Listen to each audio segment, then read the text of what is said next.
আওয়ামী লীগের সাবেক সংস্কৃতি মন্ত্রী আসাদুজ্জামান নূরের উপস্থিতিতে 2013 সালের 14 ডিসেম্বর নীলফামারী সদরের লক্ষ্মীচাপ ইউনিয়ন বিএনপির সাংগঠনিক সম্পাদক গোলাম রব্বানীর বাড়িতে হামলা চালায় তৎকালীন আওয়ামী লীগের ক্যাডার বাহিনীরা। এ সময়ে তিনি রাস্তায় দাঁড়িয়েছিলেন বলে জানান এলাকাবাসী। 14 সালে ডিসেম্বরের ঘটনা। আমি এখানে মাদ্রাসা আছে, মাদ্রাসার এখানে সামনে দোকান আছে, দোকানে আমি বসে আছি। দেখি যে এখানে শব্দ।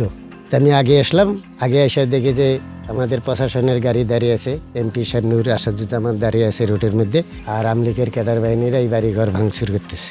ভাঙচুরের শব্দ শুনতে পাই।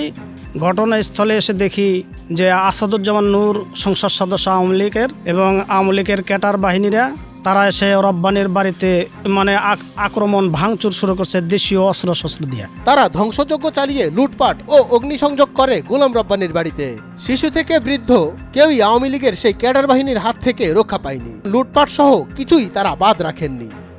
এমন এই আওয়ামী লীগের এই স্বৈরাচারীর যে ক্যাডাররা ছিল তারা এমন অমানবিক নির্যাতন এই এলাকায় চালায়, বৃদ্ধ থেকে শিশু থেকে কেউ ছাড় পায়নি তাদের হাত থেকে। রাহাজানি লুটপাট কোনো কিছুই তারা বাদ রাখেনি। এই এলাকায় তো এই কয়েকটা এলাকায় পুরুষ লোক 6 মাস পর্যন্ত কোনো পুরুষ লোক এলাকায় তার বাড়িতে থাকতে পারতো না। মামলার এজাহার সূত্রে জানা যায় 2014 সালের 15 জানুয়ারি কয়েকজন যুবক ডিবি পুলিশ পরিচয়ে তাকে বাড়ি থেকে তুলে নিয়ে যায়। পরে পরিবারের লোকজন থানা ও ডিবি অফিসে খোঁজাখুঁজি করে না পেয়ে স্থানীয়দের মাধ্যমে 18 জানুয়ারি জানতে পারে নীলফামারী ডোমার সড়কের পাশে বাঁশঝাড়ে রব্বানীর মরদেহ পড়ে আছে।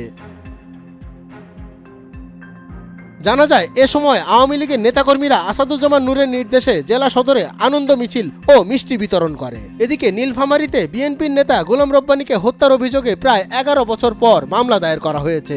মামলায় সংস্কৃতি বিষয়ক মন্ত্রণালয়ের সাবেক মন্ত্রী ও নীলফামারী 2 আসনের সাবেক সংসদ সদস্য আসাদুজ্জামান নূর সহ আওয়ামী লীগের 41 জন নেতাকর্মীকে আসামি করা হয়েছে। রব্বানীর পরিবারের সদস্যরা আসাদুজ্জামান নূর ও তার ক্যাডারদের বিচার চেয়েছেন। আমি চাই আমার সন্তানের বিচার, স্বৈরাচারীর অত্যাচার, বাড়ির ভাঙচুর, আমার সন্তানরে নিখোঁজ করে মার ফেলাইছি। যখন ঈদ আসে তখন সবাই তাদের বাবার সঙ্গে ঘুরতে যায়, কিন্তু আমরা আমার বাবার সাথে ঘুরতে যেতে পারি না। আমাদের কি বাবা বলে ডাকার ইচ্ছা নেই, ইচ্ছা করে না? আমরা কেন বাবা বলে ডাকতে পারি না? আমাদের বাবাকে কেন কেড়ে নেওয়া হয়েছে? আসাদুজ্জামান নূর এবং নূরের ক্যাডার বাহিনী রাস্তা বহরে যাচ্ছিল, যাওয়ার পথে অনেক লোকজন যাওয়ার আব্দুল কাদেরকে জিজ্ঞেস করে যে রব্বানীর বাসা কোনটা।